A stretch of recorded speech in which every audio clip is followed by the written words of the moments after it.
Hej, jeg har haft den mest sindssyge oplevelse i dag, jeg er simpelthen nødt til at dele med jer. Og man burde nok ikke overshare om sit eget liv på nettet, men jeg føler, det er en god sags tjeneste, for at være helt ærlig, for jeg ved, der er så mange andre i min båd, i hvert fald i samme system. Jeg har været på dagpenge periodisk imellem skuespiljob siden starten af 2024. Det er ret til at være imellem skuespiljobs, og både min A-kasse og min jobvejleder er sat ind i den plan, jeg har om at blive udredt i starten af 26 med henblik på at starte uddannelse, så jeg kan få adgang til de hjælpemidler, jeg har brug for at gennemføre en akademisk uddannelse. Jeg har altid vidst, at jeg var et eller andet sted på spektret, neurodivergent på en eller anden måde, men jeg har ikke haft behovet for at få en diagnose, fordi af mange forskellige årsager. Jeg har nydt mit arbejdsliv, jeg har haft nogle fantastiske kollegiale oplevelser, kunstneriske, kreative oplevelser og vellønnede oplevelser på arbejdsmarkedet. Og jeg fortjener overhovedet ikke den behandling, jeg har fået af min jobvejleder. Jeg er med på, at det er et system, som man bare skal makke ret i og spille med på, og det gør jeg selvfølgelig. Men intet kunne forberede mig på, at min jobvejleder ville bruge over en halv time i dag på kun at række ned på mit udseende.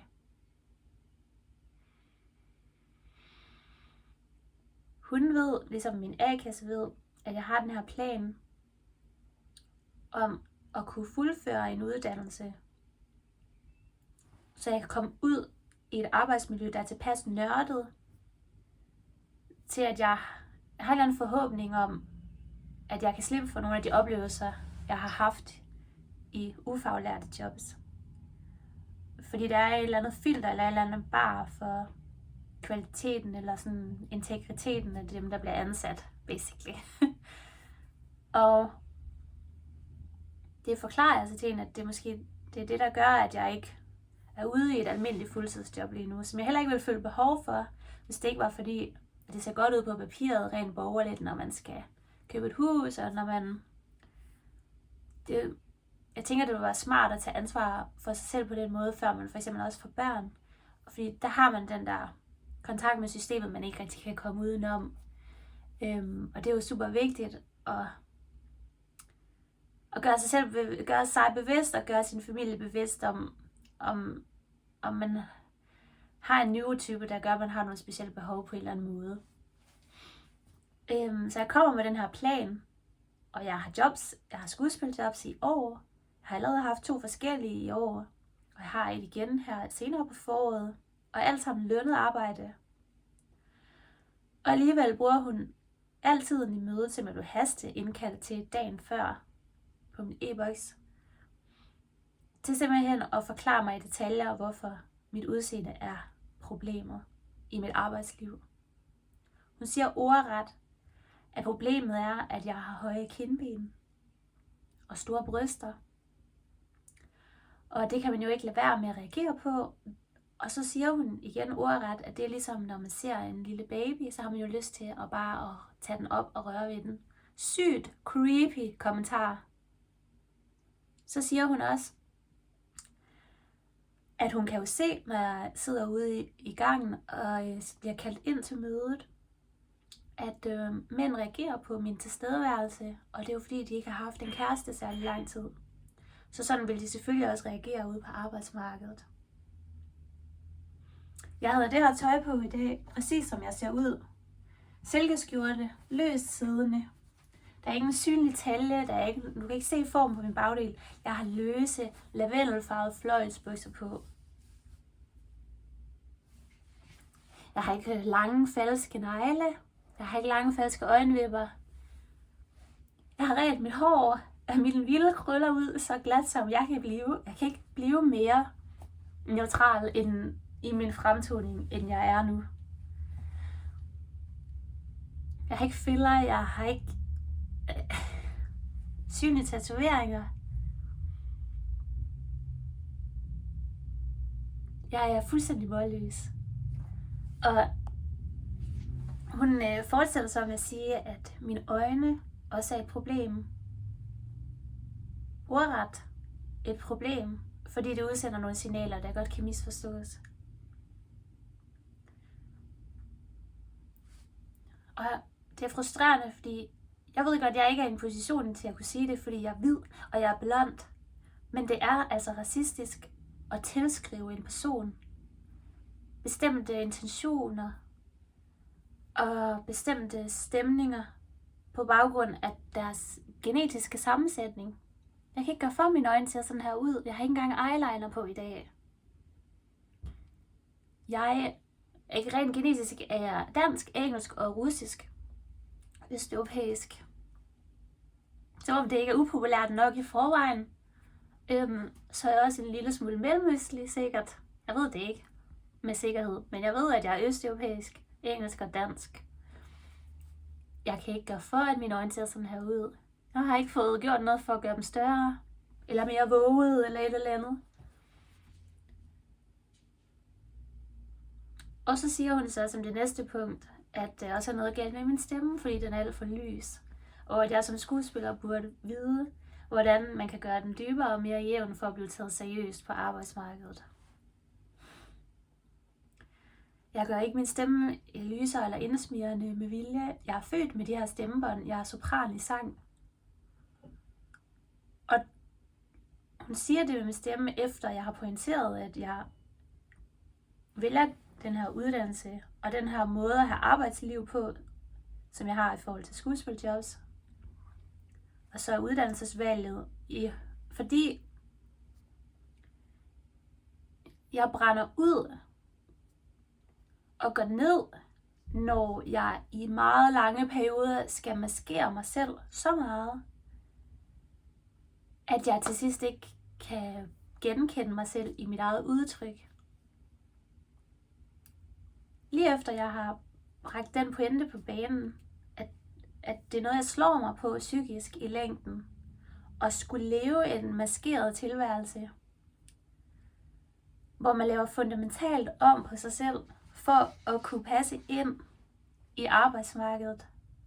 Det er der, hun så nådesløst bringer op, at jeg burde vide, hvordan man laver sit stemme om for at blive taget mere seriøst. Og så spørger jeg hende direkte, hvad er der galt med min stemme? Og så er hun stille i 5 sekunder, mens hun bare stiger på mig. Med sit skildrede blik, der er så skævt, jeg ikke ved, hvilket øje jeg skal kigge på.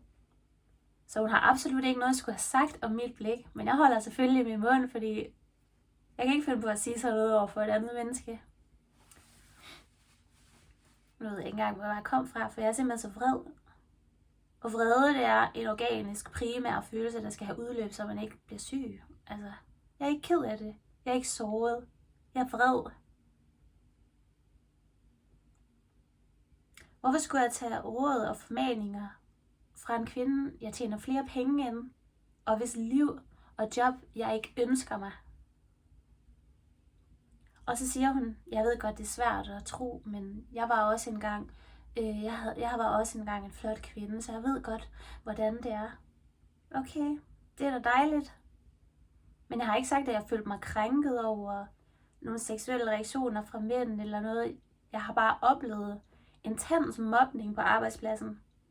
Kvinder, der det som mit tøj og siger, at jeg ser rædselsfuld ud, siger, at puha, man skal godt nok vende sig til dig, fordi du har alt for meget selvtillid, som smider min make-up-taske og min pung i skraldespanden, når jeg ikke kigger. En stor dynamisk arbejdsplads, hvor der ofte bliver tømt skrald. Og mit første job på Nørrebro, der var 18 år gammel og lige flyttet hjemmefra, tager mig på brysterne og siger, at han elsker mig. Han er en tyrkisk gammel mand på 65 år.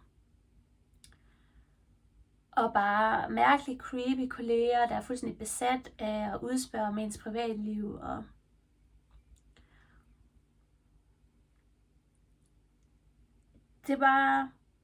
det håber sig op med tiden. Og man kan ikke italesætte det, fordi så antyder man, at man er en person, som ser ud på en måde, der kan fremprovokere de reaktioner. Og der er jo noget, der hedder pretty privilege. Det føles bare ikke sygt privilegeret. Jeg får kvalme bare, jeg snakker om det. Jeg ser ikke mig selv på den måde. Jeg oplever ikke mig selv udefra. Jeg oplever verden inde bag mine egen fucking øjenæbler. Jeg oplever ikke mig selv udefra som et produkt eller en farlig force. Jeg oplever verden indenfra igennem mine egne kompetencer og min egen faglighed. Og jeg vil gerne tage imod konstruktiv kritik, men det er ikke konstruktiv kritik at gennemgå kropsdel for kropsdel, hvad der er galt med mit udseende. Og insinuere, at de negative oplevelser, jeg har haft fra arbejdsmarkedet, det er min egen skyld. Det er sindssygt. Det er sindssygt. Jeg har en sygt paranoid teori om, at kvinder som hende og folk som hende har en ubevidst måske agenda om at radikalisere kvinder som mig ud i sexarbejde eller selvmord. Og det kommer bare ikke til at lykkes. Det kommer ikke til at lykkes for nogen at skulle presse mig ud af arbejdsmarkedet. Jeg vil blive ved og ved og ved med at udelukke mig og gøre mig til et problem, jeg ikke er. Og spekulere i min skjulte mystik og intentioner og vilde, intense øjne. Det er bare virkelig lame, og det er virkelig uprofessionelt.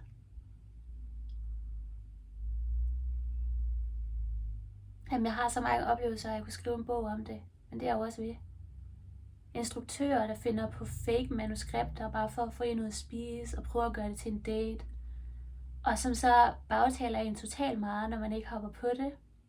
Sørger for, at man ikke har et godt ry. Caster, der prøver at få mig til at virke, eller prøver at gøre mig vulgær på grund af min ansigtstræk. Tillægge mig en vulgaritet på grund af min biologiske, genetiske ansigtstræk. Det er ikke okay. I er super dygtige, men I mangler den der etniske forståelse. Så må I kaste mig. Hvis I virkelig har det sådan, at semikraftige læber eller semi-store øjne, semi-høje kindben, det er vulgært, så må I jo kaste mig som en sexarbejder eller en østeuropæisk flygtning. Så vær kreativ, så gør dog det. I stedet for at blive ved med at prøve at presse mig i en ting, som I tydeligvis ikke føler, jeg er aseksuel nok til at administrere. Det er radikaliserende.